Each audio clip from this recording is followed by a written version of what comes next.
সবাইকে জানাই শুভ শারদীয়া আর অনেক অনেক শুভেচ্ছা। সবার পুজো কেমন কাটছে অবশ্যই কমেন্ট করে জানিও। কিন্তু আজকে ছিল সপ্তমী, সপ্তমীর দিন এসেছি আমি জলপাইগুড়িতে, মানে সব থেকে সেরা সেরা যেগুলো প্যান্ডেল হয়েছে সেগুলো দেখতে। দিনের বেলায় বেশি একটা ভিড় থাকে না, রাত্রে বেলা প্রচুর ভিড় হয় আর অনেক বড় লাইন থাকে। আমি দেখেছি গাইস যে নিউজে, মানে অনেক আমি দেখেছি জলপাইগুড়ি নিউজে। তো এই প্যান্ডেল গুলো আমার ভীষণ ভালো লেগেছিল। আমি নিউজে যখন দেখেছি তখনই ভেবেছি যে এখানে আমি আসবো। তো ফাইনালি আজকে চলে আসলাম। অবশ্যই তোমরা কমেন্ট করে জানিও এখানে কে কে তোমরা এসেছো, আর যারা যারা আসোনি তাদেরকে বলবো এসে ঘুরে যেতে। তো সপ্তমী এখানে নাকি পঞ্চমীর থেকে উদ্বোধন হয়েছে, পুরো নবমী অবধি থাকবে। অবশ্যই তোমরা এসে ঘুরে যাও। আর চলো ভেতরে যাওয়া যাক যে কেমন ঠাকুরটা করেছে। আমার তো এসে মানে ভীষণ ভালো লাগছিল। আর প্যান্ডেলটা কি সুন্দর করেছে গাইস, কি বলবো আর তোমাদেরকে, তোমরা না আসলে বুঝতেই পারবে না। তো এখানকার ঠাকুরটা ভীষণ সুন্দর ছিল, তোমরা তো দেখতেই পারছো।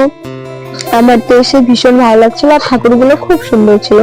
আমি জলপাইগুড়িতে মানে যে কটা মানে প্যান্ডেলে গিয়েছি, ঠাকুরগুলো গাইস কি বলবো, এত সুন্দর, না আসলে আমি মানে দেখতেই পারতাম না। আমি সেরকম পুজোতে কোথাও যাই না, এবার ভেবেছি মানে শুধু সপ্তমীর দিন এসেছি আর অষ্টমীর দিন অঞ্জলি দিতে যাবে, ব্যাস আমার পুজো করা হয়ে যাবে। তো আজকে আমি এসেছি এখানে। তারপরে আরো মানে জলপাইগুড়িতে অনেক কটা মানে প্যান্ডেল আমি ঘুরে দেখবো আজকে আর কি। তো এটা ছিল তরুণ দল সংঘ। এখানে মানে এখানকার প্যান্ডেলটা রাত্রেবেলা দেখতে খুব সুন্দর লাগবে। আমি দেখেছি রাত্রেবেলায় মানে লাইটিং লাগালে অনেক সুন্দর লাগবে। তো তোমরা এসে ঘুরে যেও।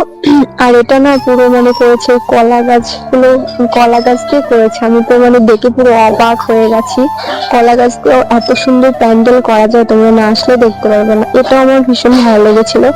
আর দিনের বেলা একরকম দেখতে, রাতের বেলা আরেক রকম দেখতে। অবশ্যই তোমরা এসে ঘুরে যাও। আর ঠাকুরটার ভিতরে এখানকার অতটাও ভালো ছিল না, মানে ছিল মানে ওটা আগেরটার মতো ছিল না আর কি। তোমরা অবশ্যই এসে ঘুরে যাও। তারপরে আরেকটা প্যান্ডেলে গিয়েছিলাম। এখানকার প্যান্ডেলটাও খুব সুন্দর হয়েছিল।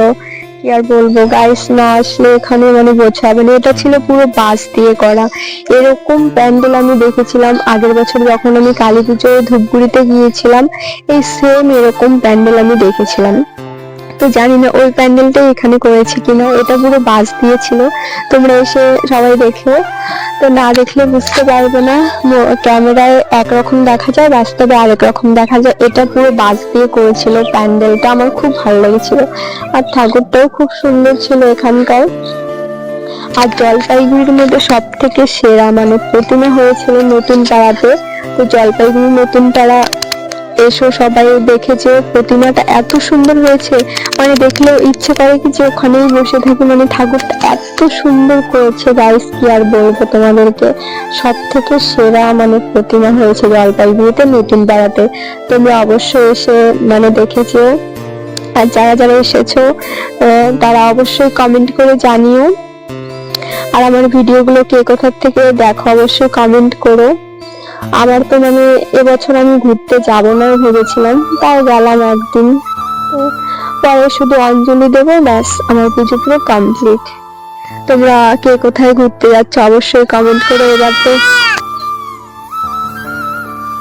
এবার শিলিগুড়িতে খুব সুন্দর সুন্দর করেছে, তো শিলিগুড়ি যেতে পারলাম না। মানে পরের বছর অবশ্যই মানে যাওয়ার চেষ্টা করবো। আর ধূপগুড়িতেও খুব সুন্দর করেছে। অবশ্যই তোমরা কমেন্ট করে জানিও যে কে কোথায় ঘুরতে যাচ্ছে। আমি তো সেরকম ঘুরতে যেতে পারবো না, তো অবশ্যই তোমরা কমেন্ট করে জানিও। আর আমার ভিডিওগুলো কেমন লাগে একটু বলো। তো সবার পুজো ভালো কাটুক, সেটাই মানে চাই।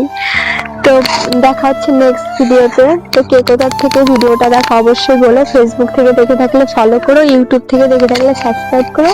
দেখা হচ্ছে নেক্সট ব্লগে। টাটা।